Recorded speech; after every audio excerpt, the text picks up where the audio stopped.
My name is Bini Araia.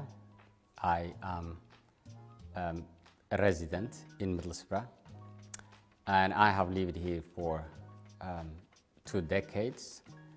And the work that I do is that I work with a charity that supports refugees and people seeking asylum in new and emerging communities, looking at providing support for whatever that may be via various projects, activities, information, advice and guidance.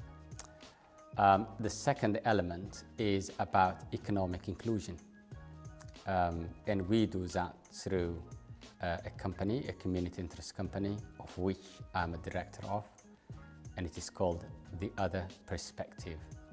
The charity work is run through a registered charity called Investing in People and Culture. Black History Month means 2 things to me. Recognition is one of the elements about Black History Month, recognizing Black people's and Black communities' contribution in whatever sphere that may be to society. And the second element is about reducing gap in services. I think the gap of back in receiving services, or a gap in receiving services of Black communities and the wider society, either in housing, health, economy, employment,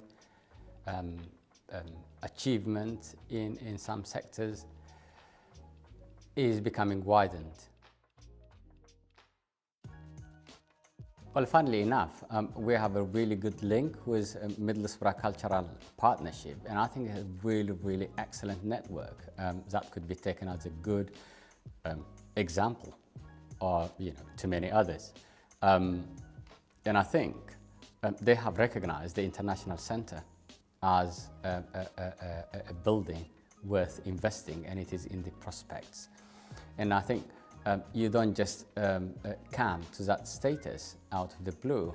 The real recognition of the space and the people who use that space, in this case the International Centre, has already been recognized by the Middlesbrough Cultural Partnership network or group. And I think more of that style of approach across the Tees Valley to ensure the culture and cultural activities are inclusive of spaces, not just individuals. And what we have been saying for a long time is that Black history, Black culture, Black tradition cannot anymore afford being carried away to different spaces for a week or 2 or a month and then disappear and no one talks about it. It is taken off the shelf, off the walls, until another year or couple of years to come.